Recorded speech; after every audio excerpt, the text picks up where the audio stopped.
నేతలు భారీ ఏర్పాట్లు చేస్తున్నారు. ప్రభుత్వం ఏర్పాటై సరిగ్గా ఏడాది. ఎన్నికల ఫలితాలు వెలువడిన తర్వాత నుంచి ప్రభుత్వం ఏర్పాటు వరకు 8 రోజుల పాటు తెలుగు తమ్ముళ్లు, జన సైనికులు భారీ ఎత్తున సంబరాలు జరుపుకున్నారు. జూన్ 4వ తేదీన వచ్చిన ఫలితాల్లో టీడీపీ, జనసేన, బీజేపీ కూటమికి కనీ విని ఎరగని రీతిలో ఏకంగా 164 స్థానాలొచ్చాయి. అప్పటి వరకు 30 ఏళ్ల పాటు తానే సీఎం అని, వై నాట్ 175 అని గొప్పగా చెప్పిన వైసీపీ అధినేత వైఎస్ జగన్మోహన్ రెడ్డికి కనీసం ప్రతిపక్ష హోదా కూడా రాలేదు. వైసీపీకి కేవలం 11 స్థానాలు మాత్రమే వచ్చాయి. దీంతో ఆ పార్టీ పరువు పోయినట్లయింది. కూటమి అధికారంలోకి వచ్చిన నాటి నుంచి సూపర్ 6 హామీల అమలుతో పాటు 5 ఏళ్ల పాటు విధ్వంసానికి గురైన రాష్ట్రాన్ని తిరిగి గాడిలో పెడుతున్నారు ముఖ్యమంత్రి చంద్రబాబు నాయుడు. ప్రజలకు సంక్షేమ పథకాలు అందించడంతో పాటు రాష్ట్రానికి పెట్టుబడులు రాబట్టడం పైన కూడా దృష్టి పెట్టారు.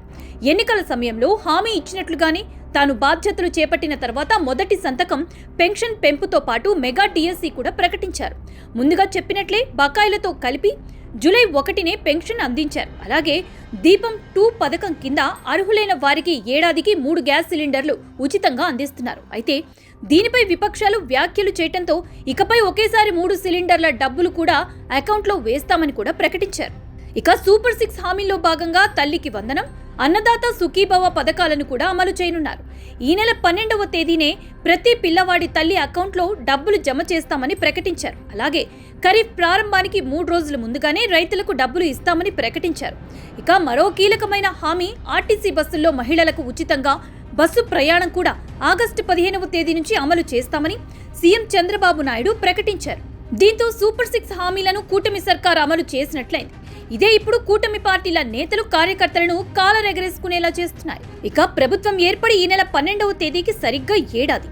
కూటమి పాలన 2వ ఏడాదిలోకి అడుగు పెట్టబోతోంది. ఈ సందర్భంగా భారీ ఎత్తున ఏర్పాట్లు చేస్తున్నారు. సంబరాలు అంబరాన్నంటేలా కూటమి నేతలు ప్లాన్ చేస్తున్నారు. ఏపీ వ్యాప్తంగా అన్ని గ్రామాల్లో కూడా వేడుకలు జరిగేలా ప్రభుత్వం చర్యలు చేపడుతోంది. ఊరు వాడ ఒక్కటయ్యేలా సంబరాలు జరపాలని సర్కార్ ప్లాన్ చేస్తోంది. 2 రోజుల క్రితం వెన్నుపోటు దినం అంటూ వైసీపీ నేతలు రాష్ట్ర వ్యాప్తంగా నిరసన ప్రదర్శనలు చేశారు. ఈ సమయంలో అంబటి వంటి నేతలు పోలీసులతో వాగ్వాదానికి కూడా దిగారు. దీనికి సోషల్ మీడియాలో పెద్ద ఎత్తున ప్రచారం కూడా లభించింది.